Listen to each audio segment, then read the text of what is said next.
Hi hello నమస్తే welcome back to our channel. నేను మీ Vaishu. 14 years నుంచి 18 ఇయర్స్ వరకు పిల్లలకి మైండ్ స్టేబుల్గా ఉండదు. అది ఒక కౌమారదశ అనొచ్చు, అడోలసెన్స్ అనొచ్చు, ఇంకేమంటారో మరి.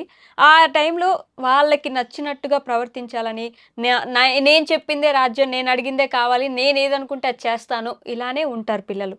ఆ టైంలో వాళ్ళని తల్లిదండ్రులు కానీ టీచర్స్ కానీ ఎలా లైన్లో పెట్టాలి, ఇది కాదు ఇంకా ముందుంది చూడాల్సింది అని చెప్పి వాళ్ళని బాధ పెట్టకుండా, ఇబ్బంది పెట్టకుండా ఎలా చెప్పగలరు? ఈ విషయం గురించి మాట్లాడడానికి మైండ్ మ్యాటర్స్ ప్రోగ్రాంలో ఈరోజు నాతో పాటు మోటివేషనల్ స్పీకర్ మాధవి గారు ఉన్నారు. మేడంతో మాట్లాడదాం. Hello ma'am. Hi ma'am, Vaishu గారు బాగున్నారా? బాగున్నాను మ్యామ్, మీరు బాగున్నారా? యా వాస్తవం, చెప్పండి. ఓకే, ఈ అడల్సెన్స్ వాళ్ళు ఎవరి మాట వినాలనే ఉద్దేశంతో ఉండరు, ఉడుకు రక్తం అంటారు. మరి ఆ టైంకి ఏంటంటే నేను ఏమనుకుంటే అది చేస్తాను అంతే అన్నట్టు ఉంటారు. కొట్టకుండా, తిట్టకుండా, ఇబ్బంది పెట్టకుండా వాళ్ళని ఎలా లేదు నాన్న ఈ టైంలో నువ్వు ఇంతే ఉండాలి, ఈ టైంలో ఇది కాదు టైం ముందుంది అని మనం ఎలా చెప్పగలం? ఉడుకు రక్తం అంటున్నారు అంటే మీరు పెద్దవాళ్ళు అయిపోయారా? కొంచెం కొంచెం కొంచెం అయ్యారా? నాకు అనిపించట్లేదు అసలు. ఓకే, దానికోసం ఆనందపడ్డం తప్ప ఏం చేయలేదు మ్యామ్. చాలా పెద్ద అయిపోయాను actually. Okay okay, just feeling I'm talking about. Okay, we have to feel. Age is just a number. Yes exactly. ఉడుకుతనం అన్నది మనం ఊరికే అనేస్తాం. ఎందుకు అంటే ఇప్పుడు మీరు ఏ వయసులోనా ఉండండి, ఎస్ ఇఫ్ యూ ఆర్ 40, 50, 60లో కూడా మిమ్మల్ని మీకు నచ్చని పని ముందు జరిగితే మీకు కోపం రాదా? వస్తుంది. అంతే కదా. అంటే బికాస్ 18 ఇయర్స్ 17 ఇయర్స్ వరకు పిల్లలు మన దగ్గర ఉన్నప్పుడు మన మాట వింటారు. మీరు ఏ ఏజ్ అయినా 9th క్లాస్ వరకు అయినా పిల్లల మార్పులు చూడండి, 9th నుంచి స్టార్ట్ అయిపోతుంటుంది. అవును. అప్పుడు దాకా వాళ్ళు మనతో బాగా ఉంటారు, మన ఏది చెప్పినా చేస్తారు, వింటారు.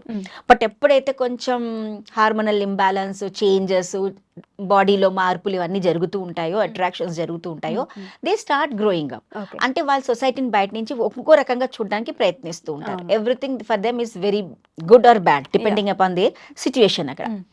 అయితే అలాంటప్పుడు ఏమవుతుందంటే అగ్రెసివ్నెస్, ఎందుకంటే గ్యారంటీ బాడీలో హార్మోనల్ చేంజెస్ అవుతుంటాయి కాబట్టి కొన్ని హార్మోన్స్ అటు ఇటు రావడం, ఒక దానికి వాళ్ళు రియాక్ట్ అవ్వటం, కొన్ని దానికి రెస్పాండ్ అవ్వటం, కొన్ని దాంట్లో వాళ్ళ ఫీలింగ్స్ చెప్పలేకపోవడం. ఎందుకంటే ఆ టైంలో వాళ్ళకి లైఫ్లో చాలా ఇంపార్టెంట్ పాత్ అంటే అటు ఎడ్యుకేషన్లో వాళ్ళ లైఫ్ పాత్ ఏం చేయాలి, తర్వాత వాళ్ళు జరిగే కన్ఫ్యూజన్స్ చాలా అన్బ్యాలెన్స్ స్టేట్లో ఉంటారు. అలాంటప్పుడు మీరు వాళ్ళని ప్రతిసారి వాళ్ళు ఏం చేయనీయకుండా, చిన్నప్పుడు అయినా చేస్తే పర్వాలేదు. ఇప్పుడు మీరు చిన్నప్పుడు కూడా ఒక పిల్లడు ఒక చిన్న బొమ్మ ఇచ్చామండి, వాడు దాన్ని 2 ముక్కలు చేసేసారంటే తల్లిదండ్రులు అబ్బా నా కొడుకు చూడు, నా కూతురు చూడు, ఇచ్చిన బొమ్మని 2 రోజులు పాడు చేసేస్తారండి అని నవ్వుతూ చెప్పుకుంటారు. అవునా? అది 9th క్లాస్ 10th క్లాస్కి వచ్చాక అదే పని చేయనియండి. 8th క్లాస్ నుంచి ఎప్పుడైనా నీకు ఎప్పుడు అంతే వస్తువు పాడు చేస్తూ ఉంటావు. Who has changed? Parents. They thinking change, they think that they are grown up. Yeah, వాళ్ళకి ఎదిగారు. కానీ వాళ్ళు అదే చూపించినప్పుడు సేమ్ థింగ్ చెప్పొచ్చు కదా, వాళ్ళకి తప్పలేదు కదా దాంట్లో. అంటే పేరెంట్స్ అని నువ్వు ఎంతకాలం ఇలా ఉంటారా, పెద్దవాడు వేయవు, ఇంకా ఆలోచించాలి. ఏం ఆలోచించాలో చెప్పలేదు. ఆలోచించానని ఏం ఆలోచిస్తారు వాళ్ళు? ఇంకా చిన్నపిల్లాడువా, ఇంకా ఎదగవా నువ్వు, ఆలోచించు కొంచెమైనా, ఇంకా చిన్నపిల్లాడు కాదు కదా ఎత్తుకొని చెప్పడానికి అంటారు. అలా అది కూడా వాళ్ళు నెగిటివ్నెస్ తీసుకుంటున్నారు. వాళ్ళకి ఒక కూర్చోపెట్టండి, నీకు ఇది ఎలా కరెక్ట్ అనిపించింది, రైటా, నాకు తెలియదురా, నువ్వు చెప్పు, నువ్వు చేసిన పని ఎలా చేసావు నాకు అర్థం కావట్లేదు, నాకు ఎందుకు నాకు ఎక్స్ప్లెయిన్ చేయి, నాకు నీకు రైట్ అనిపిస్తే నువ్వు చెప్పు, రాంగ్ అయినా చెప్పు. Okay, done. వాడు ఎక్స్ప్లెయిన్ చేస్తాడు, చేసి ఓకేరా నేను కూడా ఏ వయసులో ఉన్నప్పుడు కూడా ఇలా చేశాను, బట్ ఇది కొంచెం పెద్దగా అయ్యాక కొంచెం తప్పుదారి తీస్తుంది కన్నా, అందుకని నువ్వు ఇలా చేయడం ఆలోచించు ఒక్కసారి అని చెప్తే, how you are speaking with the child. Okay, వద్దురా అనే దానికంటే వద్దు నాన్న అయిపోయింది కదా. అంటే మనమే పిల్లల్ని ఏమంటావు, నువ్వు కోపడద్దురా, నీకు అన్నిటి కోపం వస్తా అంటావు, నువ్వు చెప్పడమే కోపంగా చెప్తున్నప్పుడు పిల్లలతో, మరి పిల్లలు కూడా మీకు అలాగే చెప్తారు కదా. అంటే మనకే లేదు పేషెన్స్, బికాస్ మనకు ఉండదు కూడా పేరెంట్స్ చాలా, because we are all busy life, బయట ఛాలెంజెస్, తర్వాత మనకి స్ట్రగుల్స్, టెన్షన్స్ పడుతూ ఉంటాం. అవును. సో ఇంటికి వచ్చాక మన అనుకున్న వాళ్ళు కూడా తప్పులు చేస్తుంటే బయట వాళ్ళని ఎలాగో తిట్టలేము, అనలేము. సో మన అన్న వాళ్ళు కూడా తప్పులు చేస్తుంటే భరించలేక పేరెంట్స్ అనేస్తారు. బట్ పాప పిల్లలకి ఎలా ఉంటుందంటే వాళ్ళు కూడా అదే స్టేజ్లో ఉన్నారు ఇప్పుడు. బయటంతా వాళ్ళు ఏం మాట్లాడలేరు, ఇంటికి వచ్చాకన్నా అరే మా అమ్మ నాన్న నా మాట వినాలి కదా అని అనుకుంటారా లేదా? కాబట్టి అప్పుడు మనం కూడా వాళ్ళ మీద అరిస్తే వాళ్ళు ఎక్కడికి వెళ్తారు? అలాగే వాళ్ళు మన మీద అరిస్తే మనం ఎక్కడికి వెళ్తాం? ఇద్దరిది ఆలోచించి ప్లానింగ్ ఉండాలి. సో మీరు అన్నట్టు ఉడుకు రక్తం అంటే ఏంటంటే చేంజ్ ఆఫ్ మైండ్ సెట్ మారుతూ ఉంటుంది. Now they are also start thinking. వాళ్ళకి కూడా ఒక మంచి సజెషన్స్ రావడం జరుగుతుంటాయి. అప్పుడు పిల్లల్ని కూర్చోపెట్టి మన ఇంట్లో ఫంక్షన్స్ చేస్తాం. చేసిన వెంటనే పెద్దవాళ్ళు ఏం చేస్తారు మన ఇంట్లో, ఒకప్పుడు ఏం చేసేవాళ్ళు అంటే, ఒరే నువ్వు ఈ పని చేయరా, నువ్వు ఆ పని చేయరా అని ఇచ్చేసేవాళ్ళు వాళ్ళకి. అంటే వాళ్ళకి ఆ టైంలో వాళ్ళు అదే వయసు వాళ్ళు. ఇప్పుడు మీరు ఆలోచించారు, మీ father at the age of 13 to 14 years చాలా రెస్పాన్సిబిలిటీ తీసుకుని వాళ్ళే ఉంటారు. ఇప్పుడు మన పిల్లలు 21 ఏళ్ళు వచ్చా కూడా రెస్పాన్సిబిలిటీ తీసుకోవట్లేదు వాళ్ళు. ఎందుకంటే మనం వీఆర్ నాట్ గివింగ్ దెమ్. మన దృష్టిలో ఏంటంటే ఇంకా చిన్నవాడు. కానీ ఆ పిల్లలు ఏమనుకుంటారు, మేము పెద్దగా అయిపోయాం కదా. మేము కూడా ఆలోచిస్తాం కదా, మమ్మల్ని కూడా అడగాలి కదా ఒక ఒపీనియన్. చిన్న రూమ్ డిజైనింగ్, అరే రూమ్ డిజైన్ చేసేటప్పుడు ఒరే అమ్మ నువ్వు చెప్పరా, నీకు ఏదైనా నచ్చితే చేద్దాం, ఆ కలర్ వాళ్ళకి ఇవ్వండి. పోనీ తప్పు చేశారు, తప్పు కలర్ సెలెక్ట్ చేశారు, ఏమైందండి, అదేం పెద్ద మనకి లాస్ ఏం కాదు కదా. With in year we can change it, with in 2-3 months మార్పించుకోవచ్చు. అతనే చూస్తాడు అది కలర్ బాగుండట్లేదో, కొన్ని రోజులు పడుతుంది చెప్తాడు. బట్ మనం ఏం చేస్తాం, పేరెంట్స్ అన్నిటికీ start giving suggestions to the children. అందుకని వాళ్ళు అంతే అరుస్తారే తప్ప వాళ్ళు ఏదో అరిచేయాలని వాళ్ళకు ఉండదు. అండ్ మోర్ ఓవర్ కొంచెం ఏమవుతుందంటే, కొంతమంది పిల్లలు పేరెంట్స్ చాలా సర్దుకుపోయే వాళ్ళు కూడా ఉంటారు. వాళ్ళు ఎంత అరిచినా సర్దుకు పేరెంట్స్ కూడా ఉంటారు. కానీ ఎందుకు సర్దుకుపోతారు అంటే, సొసైటీతో భయపడతారు. పిల్లలు ఫ్యామిలీ నుంచి నేర్చుకుంటారు, ఎక్కడో ఉంటుంది. మేబీ ఇమీడియట్ పేరెంట్స్, వీళ్ళ ఓన్ పేరెంట్స్ కాకపోయినా వాళ్ళ ఇంట్లో తాతగారులు, అమ్మమ్మలు, పెద్దమ్మలు వీళ్ళందరూ ఉంటారు. వాళ్ళని చూసి వీళ్ళు నేర్చుకుంటారు. నేర్చుకున్నప్పుడు పేరెంట్స్ దగ్గర వాళ్ళు బిహేవ్ చేసేటప్పుడు పేరెంట్స్ ఏం చేస్తారంటే, సొసైటీ వాళ్ళ ఇంట్లో ఫ్యామిలీ వాళ్ళు వద్దురా, అరవకరా, చెయ్యకరా, ప్రతిదాని వాడు ఏమైనా ఫీల్ అయిపోతాడేమో, వీడు ఏమైనా చేసుకుంటాడేమో అని చెప్పేసి వాళ్ళు ఆ బ్లేమ్ అంతా వీళ్ళే తీసుకొని వాడిది ఏం తప్పు కాదన్నట్టు పక్కన పెడతారు. దీనివల్ల వాడికి ఏమవుతుందంటే, అంటే నేను మంచివాడిని కాబట్టి మా పేరెంట్స్ నాకు సపోర్ట్ చేస్తున్నారేమో, నేను ఏం చేసినా ఎవరేమనట్లేదంటే మంచిగా చేస్తున్నాను, అయినా నేను తప్పు చేసినాక వీళ్ళు నాకు సపోర్ట్ చేస్తారు. ప్రాబ్లం లేదు, బికాస్ ఐ హ్యావ్ సపోర్ట్. వాళ్ళంత వీక్ వాళ్ళు, నా పేరెంట్స్ భయపడుతున్నారు కాబట్టి నేను ఏం చేసినా ఏమన్నారు. కాబట్టి ఇది కూడా పిల్లలకి తెలియకూడదు.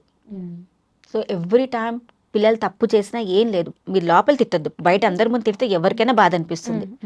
లోపల ఉన్నప్పుడు try to speak with them, 1 సారి 2 సార్లు 3 సార్లు, లేకపోతే వాళ్ళ ఒపీనియన్ తీసుకొని ఎందుకు ఈ పని చేసావు, ఒక్కసారి మనం మాట్లాడడానికి టైం ఇస్తే వాళ్ళు ఎక్స్ప్లెయిన్ చేస్తారు. But we are not giving them any answer. అసలు వాళ్ళకి ఆప్షన్స్ ఇయ్యం. నువ్వు ఎందుకు చేసావు అంటే, వాడు మొండోడు, మీరు అన్నట్టు ఉడుకు రక్తము, అది మొండిది. అరే ఒక వయసు ఉండేదమ్మా, ఒకప్పుడు 12 ఏళ్ళకి పెళ్ళిళ్ళు చేసుకున్నారు, కొన్ని ఏళ్ళకి 16 ఏళ్ళకి పెళ్లి చేసుకున్నారు, కొన్ని ఏళ్ళకి 18 అన్నారు, ఇప్పుడు 21, మా అప్పుడు 22 ఏళ్ళకి అన్నారు. ఇప్పుడు మీ జనరేషన్, మా మధ్య జనరేషన్ 23-24 అన్నారు. ఇప్పుడున్న జనరేషన్ 28-29 అంటున్నారు. దీనిలో తప్పు ఎవరిది అంటే, అందరు ఎదిగాం కదా, మళ్ళీ అలాంటి మేము కూడా 12 ఏళ్ళకి పెళ్లి చేసుకోవాలి కదా. అంటే అప్పుడెప్పుడు చెప్పారు 12 ఏళ్ళకి చేసేస్తే ఫ్యామిలీ చాలా బాగుంటుందని. ఇప్పుడు ఆడపిల్లలు మారిన వెంటనే పెద్దవాళ్ళకి అది నచ్చట్లేదు. నేను చేసుకోలేదరా 20 ఏళ్ళకి, మేము 18 ఏళ్ళకి పెళ్ళిళ్ళు చేసుకున్నాం, మేము ఇప్పుడు బాగుండట్లేదా, నువ్వు బాగున్నా బాగుండకపోయినా లైఫ్ అయిపోయింది, but they have to spend the life. కాబట్టి ఇప్పుడు ఇన్న పిల్లలకు ఆప్షన్స్ అడిగితేనే కొంచెం వాళ్ళ ఆన్సర్స్ చెప్తారు. చదువుకున్న పిల్లాడు ఉంటాడు, నౌడేస్ ఇంజనీరింగ్ MBBS కాదు life. If they wanted to go any other stream, సినిమాలు చూస్తాం, మన 3 Idiots చూసాం, 3 Idiots అందరు మెచ్చుకున్నారండి. ఏంటి ఏమన్నారు, వాడెవరో నేను నాన్నగారు నాకు బీటెక్లో ఇంట్రెస్ట్ లేదు, I wanted to become a photographer అంటే అందరు చప్పట్లు కొట్టారు. దానిలో చాలా పేరెంట్స్ ఉంటారు. బట్ అదే చైల్డ్ ఇంటికి వచ్చి, డాడీ నాకు ఇంజనీరింగ్ వద్దు, I wanted to go for as a photography or I wanted to do and so and so అంటే పేరెంట్స్ ఒప్పుకుంటున్నారా? మనకి ఇంజనీరింగ్ లేకపోతే MBBS చేస్తే మంచి లైఫ్ ఉంటుంది ప్రొఫెషనల్ అంటాం. సో అది ప్రాక్టికల్ ఇంప్లిమెంటేషన్ పిల్లలు చేస్తున్నారు. పేరెంట్స్ ఏమో అదే పాతగా ఆలోచిస్తున్నారు. అంటే ప్రొఫెషన్ అంటే ఇదే, నువ్వు అది లేకపోతే నీ డబ్బులు రావరా, నువ్వు కష్టపడాలరా. కష్టపడియండి, కష్టపడితే కదా వాళ్ళకి అర్థమవుతుంది. ఇప్పుడు అది రైట్ ఆర్ రాంగ్ వాళ్ళు పడితే, మనం ఎలా పడ్డాం వాళ్ళు పడితే కానీ వాళ్ళకి అర్థం కాదు. Let them experience it. ఏమైంది, they will understand about their life, but they become success. మీరు హ్యాపీ అవ్వరా, మళ్ళీ టైం ఇద్దాం. అదే అంటున్నా, పిల్లలకి ఒక ఆలోచన శక్తి వచ్చినప్పుడు ఇఫ్ దే ఆర్ మిస్బిహేవింగ్, అది కూడా ఉండొచ్చు. కొంతమంది ఇలా ఉంటారు, కొంతమంది నెగిటివ్గా బిహేవ్ చేస్తున్నారు అనుకోండి, కోపాలు తాపాలు, బికాజ్ అది కూడా ఫ్యామిలీ నుంచి ఏదో డిస్టర్బెన్స్ ఉంటుంది పిల్లలకి. లేకపోతే కొంతమంది కాలేజీలో స్కూల్స్లో దే ఆర్ పియర్ ప్రెషర్లో ఉండుంటారు, అక్కడ కూడా వాళ్ళు చాలా వేధింపులు అలాంటివి ఉంటాయి.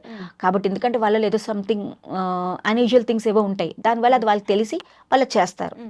అలాంటప్పుడు కూడా పిల్లలు అక్కడ ఏం చెప్పలేరు కాబట్టి ఇక్కడికి వచ్చి వాళ్ళు కొంచెం అరుచి గోల్ చేసినప్పుడు, మీరు అన్నిటికీ ఇలా చేస్తున్నారు, మన అంటే బొమ్మరిల్ సినిమాలో నా చేయి నీ చేతిలో ఉంది నాన్న, అలాంటి డైలాగ్స్ అన్నీ వస్తాయి. But that is understand concept. ఏం చేయాలంటే, when your child is grown up, make him to involve that child in your decision making. మీ ఇంట్లో ఏ పని చేసినా డిసిజన్ తీసుకోండి. వాడు ఏదైనా ప్రాబ్లం ఉంటే అడగండి. వాడు ఎందుకు 2-3 రోజుల నుంచి has behaviour is not proper, నిన్నటి వరకు బాగానే ఉన్నాడు, వారం నుంచి వాడు ఎందుకు సరిగ్గా ఉండట్లేదు, కూర్చొని మాట్లాడండి. కానీ చాలామంది భయపడతారు పేరెంట్స్, వాడు అలా అంతే అంతే అంతే అంతే కాదు, ఏదో ఉంది అక్కడ. కాబట్టి ఇది సాల్వ్ అవ్వాలి అని అంటే మెయిన్ థింగ్, పిల్లలు ఎప్పుడైతే మన దగ్గరికి ఏదైనా చెప్పడానికి వచ్చినప్పుడు వినటానికి ప్రయత్నించండి. Don't give any suggestions. Okay. మన దగ్గర ఆన్సర్స్ రెడీగా ఉంటాయి, బికాస్ మన ఎక్స్పీరియన్సెస్ చాలా ఉంటాయి కాబట్టి పక్కన పోసేస్తాం. బట్ అవసరం లేదు అక్కడ, మన ఎక్స్పీరియన్స్కి వాళ్ళతో అవసరం లేదు, ఎందుకంటే మనది అయిపోయింది. Let them grow. ఓకే. ఆ ప్రాబ్లంలో వాళ్ళ సొల్యూషన్స్ ఉంటాయి కాబట్టి మీరు హెల్ప్గా గైడెడ్గా ఉండండి, గైడెన్స్ ఇవ్వండి, ఫెసిలిటేటర్గా వర్క్ చేయండి. అంటే యాజ్ అ పేరెంట్గా you have to roles, different roles ఉంటాయి. ఒకసారి మీరు మెంటర్ అవ్వాల్సి వస్తుంది, ఒకరు ఫెసిలిటేటర్గా ఉండాలి, ఒకసారి టీచర్ లాగా అవ్వాలి, ఫ్రెండ్ అవ్వాలి, ఫాదర్ మదర్ అవ్వాలి. ఒకసారి అయితే మళ్ళీ మీరు ఎనిమిగా కూడా క్రియేట్ అవుతారు. మరి నువ్వేం చేయలేవరా అంటే వాడు చేసి చూపిస్తాడు. అలా కూడా మనం అవ్వాలి కూడా. అవ్వాలి. సో ఇన్ని రోల్స్ మనం ప్లే చేయాలంటే ఏ టైంలో ఏది ప్లే చేస్తే బాగుంటుంది, అది మనం చాలా ఇంపార్టెంట్. కాబట్టి just see how your child is, because పేరెంట్స్కి తెలుసు, బట్ దే విల్ నెవర్ ఒప్పుకోరండి. ఏ పేరెంట్ అయినా వాళ్ళ పిల్లలు ఎలాంటి వాళ్ళో తెలుసు, కానీ తప్పుంటే ఒప్పుకోరు. ఎందుకంటే నా పెంపకంలో తప్పు వచ్చిందేమో అనే ఫీలింగ్తో వాళ్ళు ఆ తప్పును కూడా వాళ్ళు దాయడానికి ప్రయత్నిస్తారు. బెస్ట్ ఎగ్జాంపుల్ మన మహాభారతంలో గాంధారి తల్లి, తెలీదా? కానీ ఆడ కళ్ళకు గంత కట్టినా తన పిల్లల గురించి అన్నీ తెలుసు, కానీ నా కొడుకే అంతే, కాకిపిల్ల కాకి అంతే. కాబట్టి అక్కడ ఇక్కడ అంతే. So let us see that mistakes. మీ పిల్లల్లో ఉన్న మిస్టేక్స్లన్నా, మీ పిల్లల్లో ఉన్న మంచి అచీవ్మెంట్స్ ఉన్నా, వాళ్ళ ఎబిలిటీస్ తెలుసుకున్నప్పుడు ఇలాంటివి ఎక్కడా రావు. ఎందుకంటే we give the opportunity for them to grow. Okay ma'am, thank you so much.